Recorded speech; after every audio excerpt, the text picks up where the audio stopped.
Hi, and welcome to a video on how to graph functions which are in standard form and how to use the zoom fit operation. Standard form, as you may already know, is when you have a function in the form ax plus by equals c, which is not in function notation form, it's not in slope-intercept form, it is in standard form with a constant value on the right side and your x and y value on the left. Now, we're examining today from our Algebra 1 textbook from Chapter 3, Section 4, Example 5, where we are examining an awards banquet, and we want to graph this function 6x plus 10y equals 180. So our first task here is to graph the equation. Let's again begin by creating a graphing document on our calculator. Once we have created our graphing document, again 6x plus 10y equals 180 is our function, but we see the standard function notation is not going to work in this situation. We don't have a y equals format, we don't have an f of x equals format, we have an x plus y equals a number format, again that which is called standard form.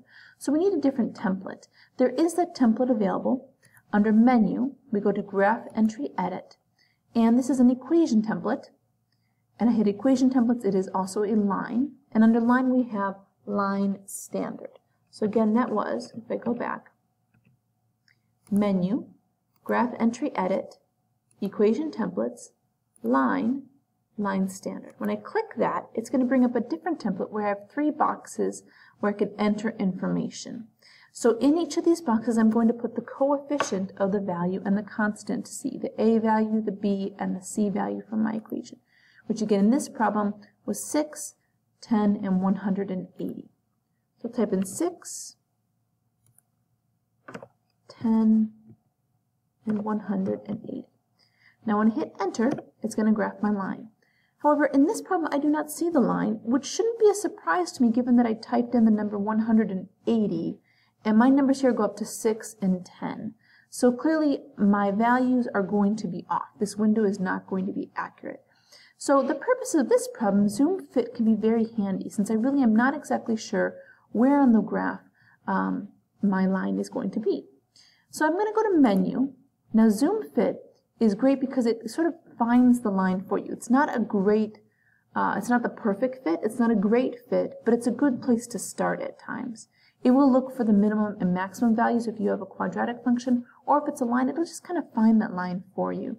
So we're going to bypass all these other options right now and try out zoom fit, which is the letter A under the window zoom options. Zoom fit, now we can see, has found the line for me, but it's not a great window. Let's remember first of all that if we go back to our word problem, we see this is about tables. X is small tables and Y is large tables. I really have no such thing as negative tables, so I have this whole section of the graph that's just irrelevant to me. It's also hard to tell what's happening at the bottom, how far down does it go, and what is this number over here? I'm not really sure. So not the best window, but now I see my line, which is a good place to start. Since I've got the line started, and I know I want to go a little further this way, maybe a little down and remove some of this, I have enough information to go to my window and do some window settings. So under window settings, X min, I do not need to have negative tables, but maybe just to see past the axes, I'll do a -1. X max, we said before, we can see I really like to know where this line goes, so I need to go larger. I'm going to go to 15. X scale is how much my lines are going up by, or how much every dash is. I think in this case it'd be helpful to know it's going up by 1. My Y min, you know, I might have fewer than 10 tables, so I definitely need to go down to see just below 0. So I'm going to include the -1. Again, to see what's, I want to see what's above it, so I have a negative there just to show me. And then Y max 25 is probably perfectly suitable, and maybe for Y's we'll go up by 2 since 25 is a decently good sized number. I'm going to hit OK and take a look at my graph, and now I see, wow, I really need to go much further with my X value. So changing your window settings is a bit of a trial and error. I went up to 15. Since this looks like it's got a ways to go, I think I might change to 30. So I'm going to go back to Menu, Window, Window Settings, and change my X max to be 30. That's what's great about window settings. You can do a little trial and error, play around with it till you get the value you want. 30 may be just enough, hard to tell. I better go a little further, maybe up to 35. and now I can see my graph in all of its beauty. So that is how you graph a line when it is in standard form, and how you can use Zoom Fit to help you get started on your window. Now that we're done graphing, just a couple reminders. To reset your window, you do Menu, Window Zoom, Zoom Standard. And to delete your graph, you do Menu, Actions, Delete All, and now I am back to a blank graph.